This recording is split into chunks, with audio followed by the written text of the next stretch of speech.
Welcome back, all, and welcome to Harrison Talks Pod, episode 35. Sorry for the delay last week. We had my buddy Matt on from Geek Nation. We'll try to plug him below, and he came on to talk to me, had a great discussion about basketball, and then I ruined it in post. So, unfortunately, it was live and learn, but it was live and learn on somebody else's watch.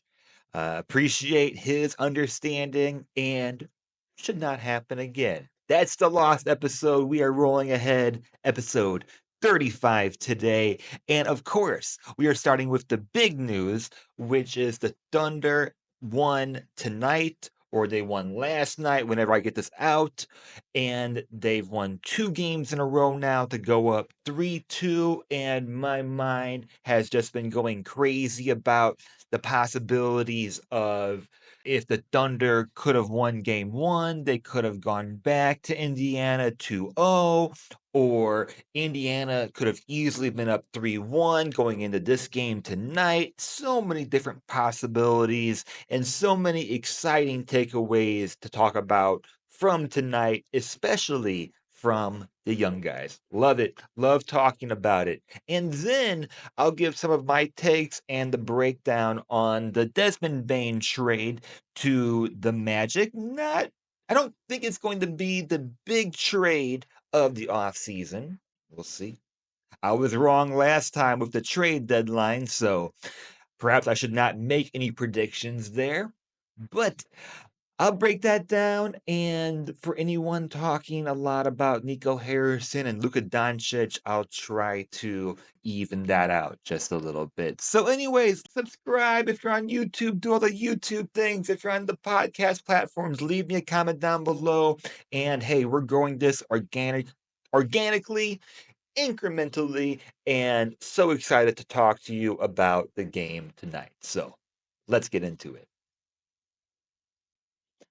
Yeah, let's talk about game five, which was just a couple of hours ago. I'm recording this on a nice Tuesday afternoon in Thailand, where, yes, the Thunder won just a couple of hours ago.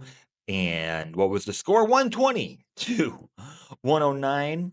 Take a commanding 3-2 lead in the NBA Finals. Statistically, historically, teams that go up 3-2 heading into game six win the finals, statistically in 6 or 7. And it was a very exciting night. There were some things that were the same from game four. There were some things that were different from game four. But I will just start with game five and we can backtrack when we need. So let's go. First of all, we cannot start with anything besides the big night from J-Dub. And I heard them briefly talk about this in the post game before I left.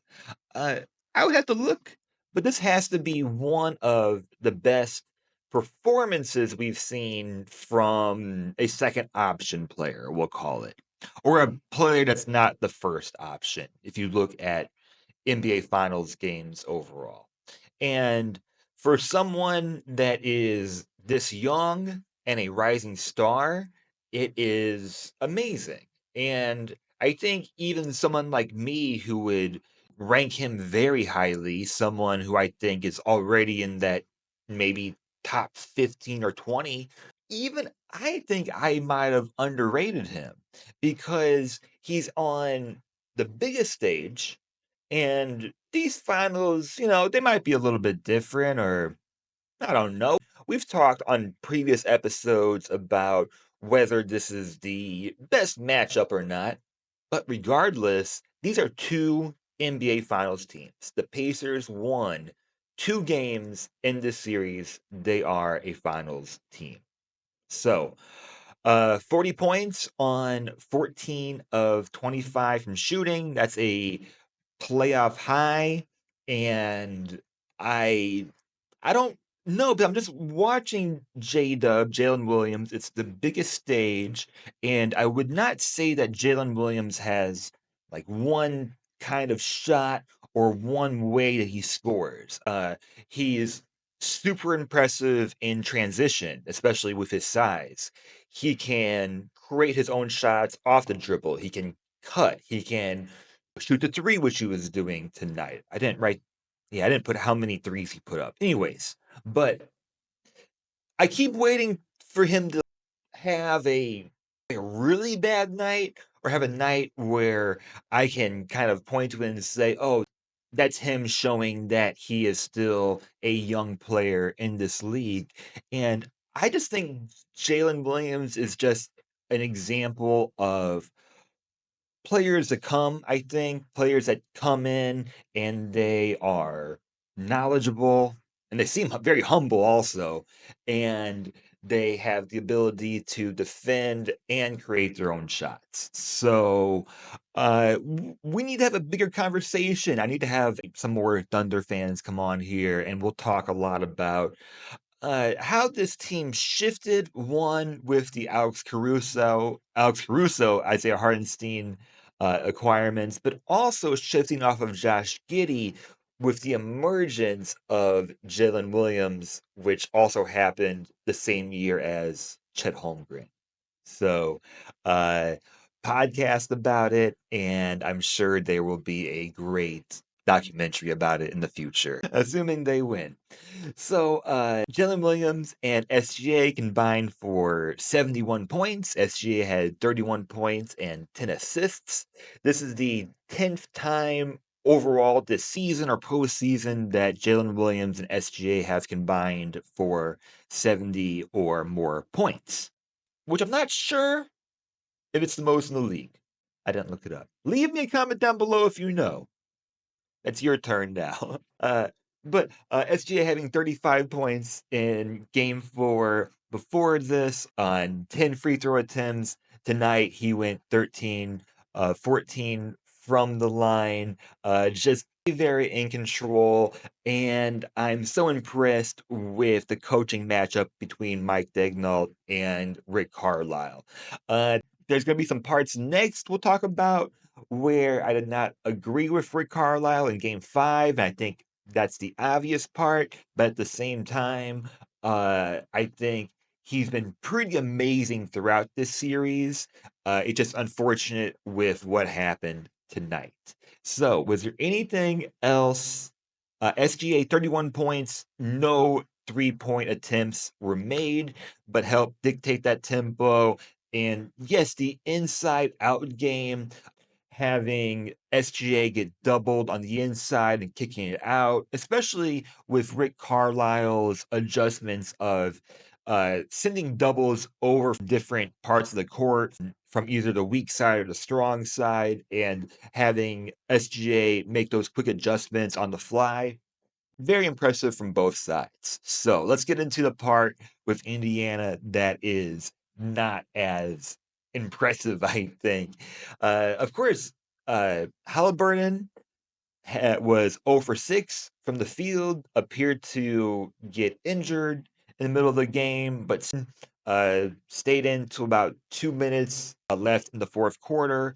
Only attempted 6 field goal attempts, um, and only had 4 points overall, did not make a field goal attempt. So, the fact that he doesn't make one is horrible. The fact that he only attempts six is probably even worse, in my opinion. And there's not the adjustment that we want to see from the Pacers if you're rooting for a good series or you're a Pacers fan. It's obvious that you want to keep Haliburton in at the end of the game if you're Rick Carlisle and you don't want to go off of your main guy. But as far as what we saw in the third quarter, there just wasn't adjustments made, or there were adjustments made and they did not stick with them. So not only the last two games, the Pacers have shot really poorly from three, just from the field overall. It's too bad that they have seemed like they've gotten in their own they've gotten in the way of themselves offensively, I think is what I want to say. Meaning that everything that has been successful for them, that has worked for them up to this point, is also now, I think, is what's holding them back when they get in this spot of going quickly and shooting threes. So that is, I think, the simplest analysis I can give of that is that they kind of get in the way and then they don't want to make those adjustments. So the team that's making a lot more adjustments, I think, is also the team that has more talent overall, which is the Thunder. So speaking of third quarter, Pacers led this quarter 34-28. TJ McConnell had 18 points off the bench and 13 in the third quarter alone. Second game in a row where he's had a very, very impactful game. Benedict Mathurin, unfortunately, was 2 for 10 or 2 for 11. One of those. So Mathurin off the bench had a rough shooting night in comparison to his game in game four. So, with him being a young player, this is kind of what I expected, and I'm actually surprised the amount of minutes and clutch time minutes he's been playing for the Pacers, but it's the Thunder. You have to, I guess you have to play your guys. I guess it's a lesson there. So McConnell off the bench, 13 in the third quarter, shot 6 of 8 in the third quarter, gave the Pacers energy, pace, control. Just seems like one of those veterans that if he was on my team that I'm rooting for, if he's in the game, I feel a little bit less stressed because he's going to make a couple of plays every game that are surprising, perhaps even on the defensive end. We saw in game four a couple of big plays that happened in the Thunder's backcourt, which was a lot of fun to see. But if the ball is in his hands, you just have the feeling that he's going to make the right play. It might not always convert, but he's going to make the right play. So, hey, just undersized, undrafted guard playing in the finals. That's always fun, right? But they did not stick with him. They should have. And it's understanding from a human point why you might go back to Haliburton, even though he's injured, having a tough game, not able to play to his full potential. So, yeah. Next part, Lou Dort, 2 steals tonight, 8 rebounds, hit three, excuse me, huge threes in the second half. So happy that I've been a all-time supporter of Lou Dort during this time. Uh, Never thought that he would be a three-point shooter like this, shooting 42% on the season from where he started. But the defense has always been there. But he might be the most impactful defensive player of this series, and it just goes to show the type of depth that the Thunder have, and the type of defense that they're able to play and the matchups they're able to put out there on a nightly basis. So Thunder 14 of 32 from three, pace, which is 44%. Pacers were 11 of 30, which I think is slightly better in game four. I have to check. OKC forced 22 turnovers, which is amazing looking back to even game one, where the Pacers had lots of turnovers, but a lot of them were unforced. Those 22 turnovers led to a plus 11 off turnovers. So Indiana's over reliance on the three ball once again hurt them. Oh, there it is. Mathurin, 2 of 11. I knew I wrote it down somewhere. So it goes back to Indiana. Thunder are now up 3-2. As I mentioned in the beginning, this could easily be a series that is already over. It could easily be a series where the Pacers are up 3-2. There's a lot of different ways that this series could have gone. And everybody that I've talked to that's been watching has been enjoying it. Some people not watching haven't been enjoying it. I'll just put it that way. But I don't know how far back I'd go to say it's the best series in how many years, but this has been such a fun series to watch. If it's over in 6, I'm happy. If it's over in 7, I'm maybe even more happy about that too. And it's been really hard for me to root for one team or feel badly about one team or the other unless it's, an injury or apparent injury like tonight. So moving on, 82% of the teams who win game 5 go on to win the finals, and OKC now has 2 chances to close it out. And then we have a whole summer of narratives talking about OKC and the MVP SGA and the trade that the Thunder made for SGA and a lot of legacy and narrative talks that will happen this summer no matter what. So that should be a lot of fun. Do the Pacers make adjustments? Do the Thunder keep this starting lineup? They did have Case and Wallace come off the bench this game and had Isaiah Hartenstein start in game 5. But some solid minutes from both of them as well. So perhaps it doesn't matter too much. All right, let's talk about this trade now. So yes, it's the middle of the NBA Finals. It's not July 1st yet, and we already had an impactful trade and a trade that has lots of people talking and debating. But I'm going to break it down and tell you what was involved and tell you why I kind of like the trade for both teams. And what should happen with John Morant next, because that's the part that confuses me the most.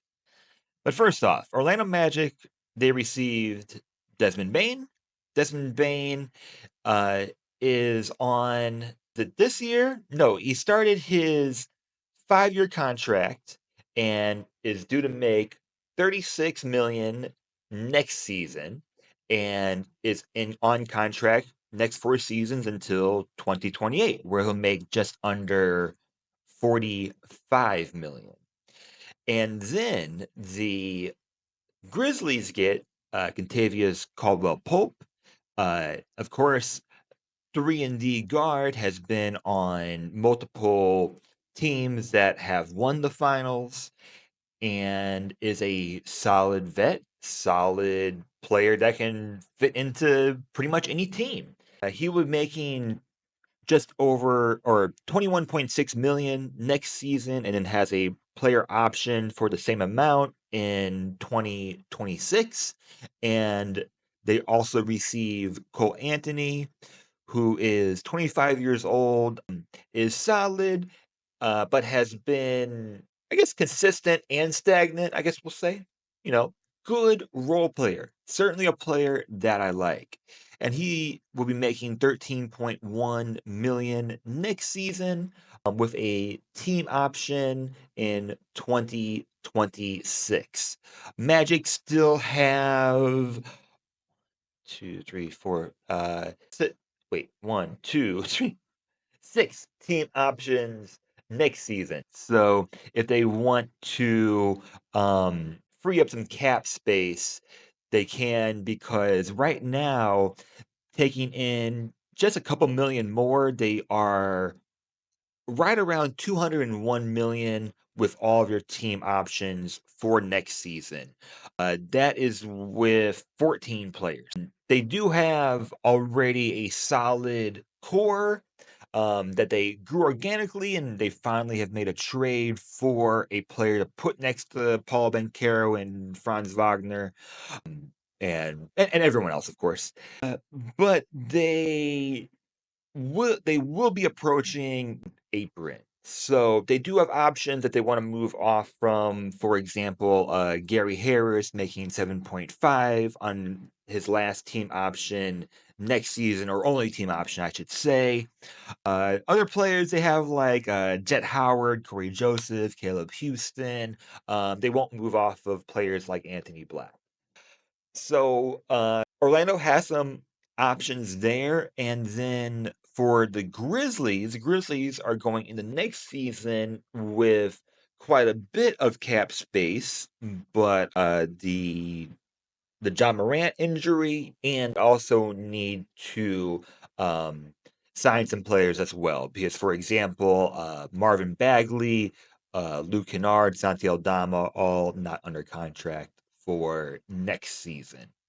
This trade was surprising, and the timeline was surprising of it as well. This is a big trade. This is a player that the Grizzlies were invested in, and a player that is the best shooter for the Grizzlies, and often the number one offensive threat for them.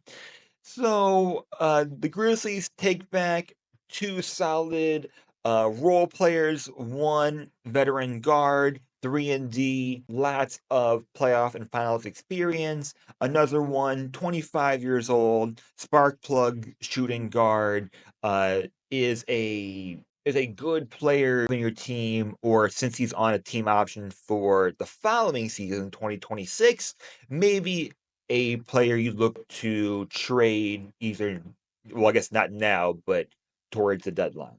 And oh, forgot to mention, hopefully if you're listening to this, you already got these details. I'm leaving it out. So those are the players that were involved. And then the Grizzlies also received 2024 number 16 overall, their first round pick. 2026 first, which is the best pick of either the Magic, the Suns, or the Wizards. 2028 unprotected first, 2030 unprotected first, and 2029 pick swap, which is a top two protected. So, lots of valuable assets to come off of this. I think for Desmond Bane, I think for the Magic in this situation, it's okay.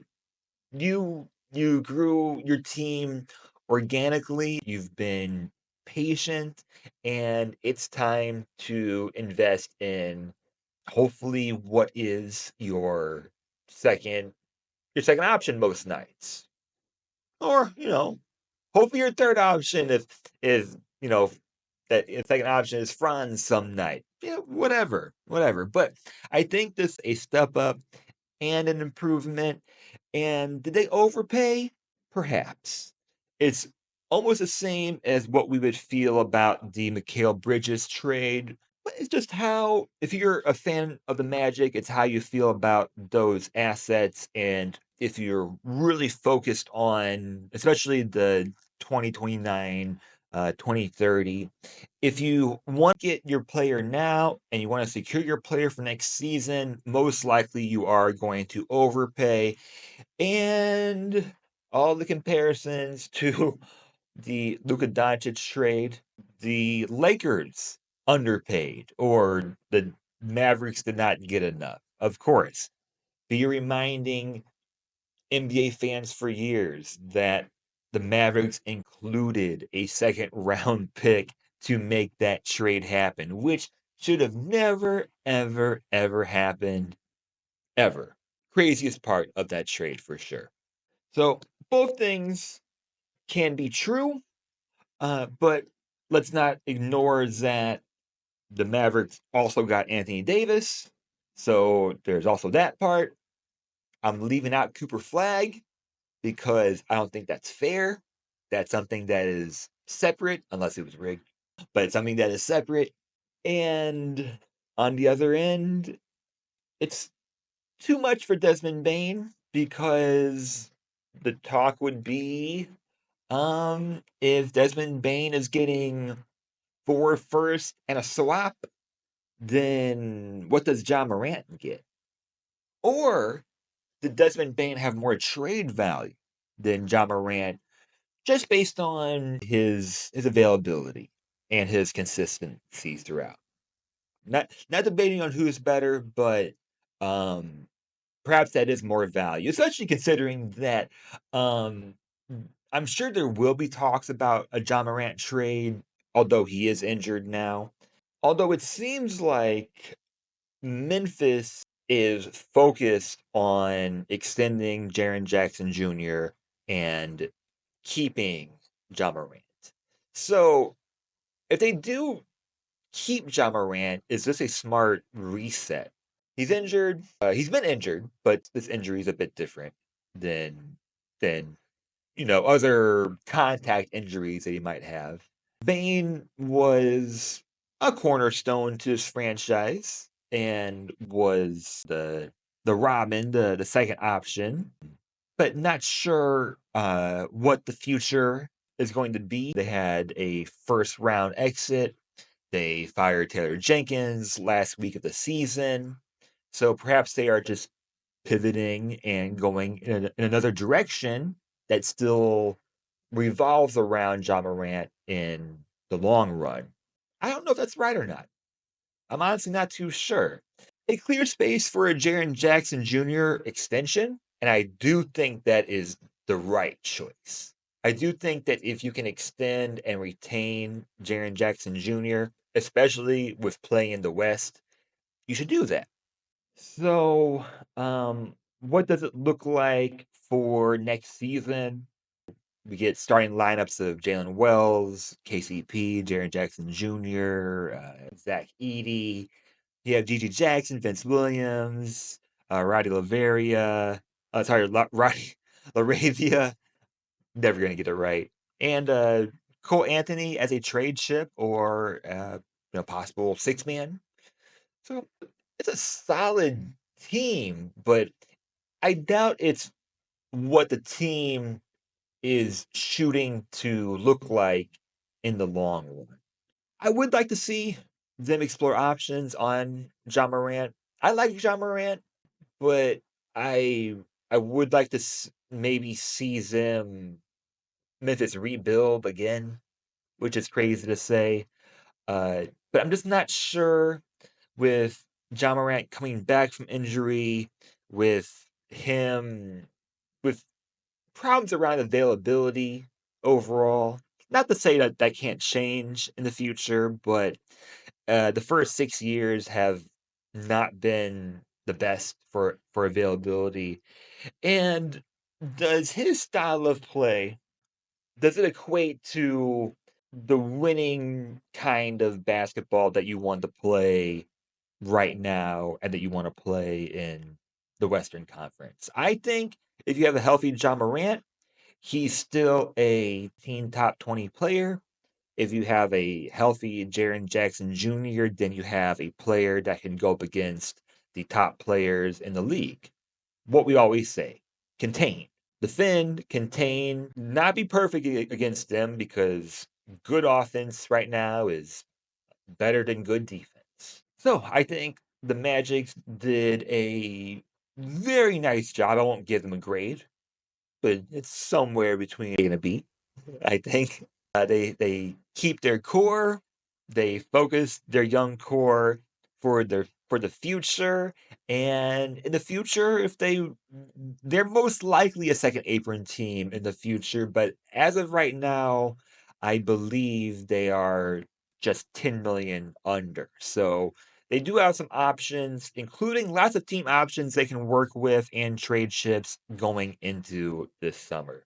Grizzlies did not get a star, but did get a lot of valuable assets that they will use, and most likely got one or two players that you will see play solid minutes for Memphis next season. So I think they should trade Ja Morant. He hasn't played 75% of his games since 2021. It was had a decent season this season, but is seeing a decline in efficiency, shooting just about 31% from three, 45% from the field, but still is averaging 23 and 7. So again, still I think can come back and work on being more efficient and still be an all-star or potential all NBA player.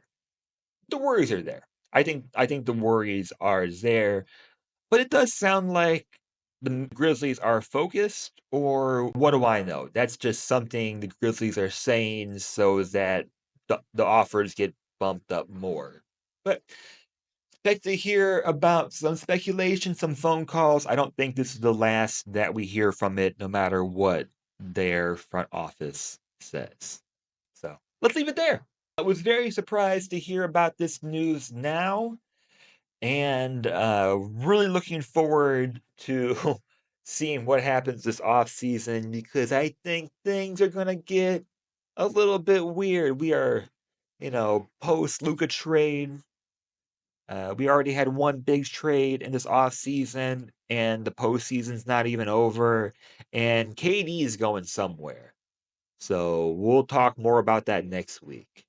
Or who knows what by next week what even happens. And by next week, the finals will be over. So next time I talk with you, we will know who the winner is. We will talk about all of those festivities and give a little intro into the off season. We'll still be doing our weekly episodes. Not sure exactly what they will look like, but I got a lot of ideas for that.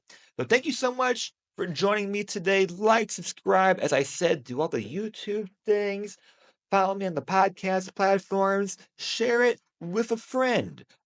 We are growing organically, incrementally, and I appreciate you so much for following along. And I hope you have a great rest of your week. See you next time.